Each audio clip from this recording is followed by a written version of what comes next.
Elizabeth II, Elizabeth Alexandra Mary, born April 21, 1926 A, is Queen of the United Kingdom and the other Commonwealth realms. B. Elizabeth was born in London, the first child of the Duke and Duchess of York, later King George VI and Queen Elizabeth, and she was educated privately at home. Her father ascended the throne on the abdication of his brother King Edward VIII in 1936, from which time she was the heir presumptive.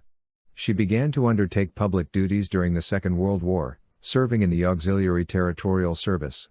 In 1947, she married Philip, Duke of Edinburgh, a former Prince of Greece and Denmark, with whom she has 4 children: Charles, Prince of Wales, Anne, Princess Royal, Prince Andrew, Duke of York, and Prince Edward, Earl of Wessex.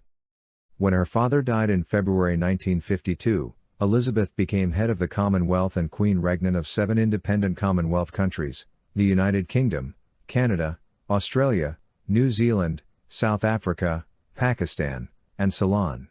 She has reigned as a constitutional monarch through major political changes, such as devolution in the United Kingdom, Canadian patriation, and the decolonization of Africa. Between 1956 and 1992, the number of her realms varied as territories gained independence, and as realms, including South Africa, Pakistan, and Ceylon, renamed Sri Lanka, became republics. Her many historic visits and meetings include a state visit to the Republic of Ireland and visits to or from 5 popes. Significant events have included her coronation in 1953 and the celebrations of her silver, golden, and diamond jubilees in 1977, 2002, and 2012, respectively. In 2017, she became the first British monarch to reach a sapphire jubilee. She is the longest-lived and longest-reigning British monarch. She is the longest-serving female head of state in world history, and the world's oldest living monarch, longest-reigning current monarch, and oldest and longest-serving current head of state. Elizabeth has occasionally faced Republican sentiments and press criticism of the royal family, in particular after the breakdown of her children's marriages, her annus horribilis in 1992, and the death in 1997 of her former daughter-in-law Diana, Princess of Wales. However, in the United Kingdom, support for the monarchy has been and remains consistently high, as does her personal popularity.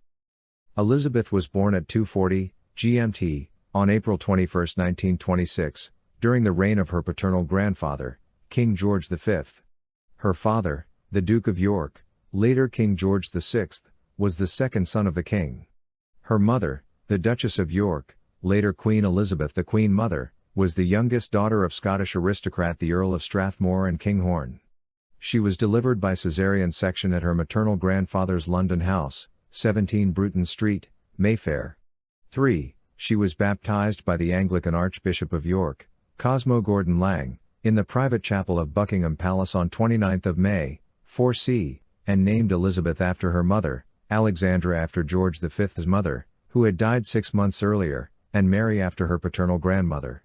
6. Called Lilibet by her close family. 7. Based on what she called herself at first. 8. She was cherished by her grandfather George V, and during his serious illness in 1929 her regular visits were credited in the popular press and by later biographers with raising his spirits and aiding his recovery. 9. Elizabeth's only sibling, Princess Margaret, was born in 1930. The 2 princesses were educated at home under the supervision of their mother and their governess, Marion Crawford. 10. Lessons concentrated on history, language, literature, and music. 11. Crawford published a biography of Elizabeth and Margaret's childhood years entitled The Little Princesses in 1950, much to the dismay of the royal family. 12. The book describes Elizabeth's love of horses and dogs, her orderliness, and her attitude of responsibility. 13. Others echoed such observations. Winston Churchill described Elizabeth when she was 2 as a character. She has an air of authority and reflectiveness astonishing in an infant. 14. Her cousin Margaret Rhodes described her as a jolly little girl, but fundamentally sensible and well-behaved. 15. During her grandfather's reign, Elizabeth was 3rd in the line of succession to the British throne, behind her uncle Edward and her father. Although her birth generated public interest, she was not expected to become queen, as Edward was still young and likely to marry and have children of his own, who would precede Elizabeth in the line of succession. 16. When her grandfather died in 1936 and her uncle succeeded as Edward VIII, she became second in line to the throne, after her father. Later that year, Edward abdicated, after his proposed marriage to divorced socialite Wallis Simpson provoked a constitutional crisis. 17. Consequently, Elizabeth's father became king, and she became heir presumptive. If her parents had had a later son, he would have been heir apparent and above her in the line of succession, which was determined by male preference primogeniture. 18. Elizabeth received private tuition in constitutional history from Henry Martin, vice provost of Eton College, 19, and learned French from a succession of native-speaking governesses. 20. A Girl Guides Company, the first Buckingham Palace company, was formed specifically so she could socialize with girls her own age. 21. Later, she was enrolled as a Sea Ranger. 20.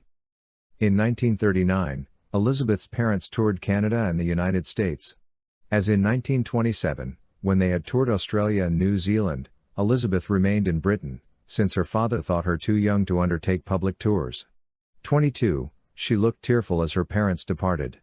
23. They corresponded regularly. 23. And she and her parents made the first Royal Transatlantic telephone call on 18th of May. 22. In September 1939, Britain entered the Second World War. Lord Hailsham 24, suggested that Princesses Elizabeth and Margaret should be evacuated to Canada to avoid the frequent aerial bombing. This was rejected by their mother, who declared, "The children won't go without me. I won't leave without the king. And the king will never leave."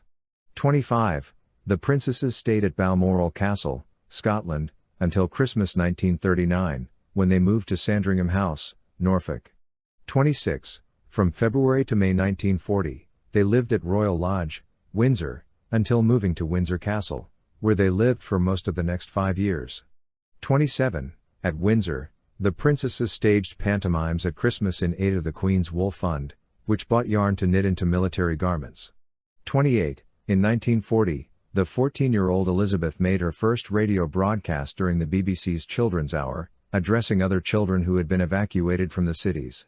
29. She stated, "We are trying to do all we can to help our gallant sailors, soldiers, and airmen, and we are trying, too, to bear our share of the danger and sadness of war. We know, every one of us, that in the end all will be well." 29. In 1943, Elizabeth undertook her first solo public appearance on a visit to the Grenadier Guards, of which she had been appointed colonel the previous year. 30. As she approached her 18th birthday, Parliament changed the law so she could act as one of 5 councillors of state in the event of her father's incapacity or absence abroad, such as his visit to Italy in July 1944. 31. In February 1945, she was appointed as an honorary second subaltern in the Auxiliary Territorial Service with the service number of 230,873. 32. She trained as a driver and mechanic and was given the rank of honorary junior commander, female equivalent of captain at the time, 5 months later. 33, 34, 35. At the end of the war in Europe, on Victory in Europe Day, Elizabeth and Margaret mingled anonymously with the celebratory crowds in the streets of London. Elizabeth later said in a rare interview, "We asked my parents if we could go out and see for ourselves. I remember we were terrified of being recognized. I remember lines of unknown people linking arms and walking down Whitehall, all of us just swept along on a tide of happiness and relief." 36.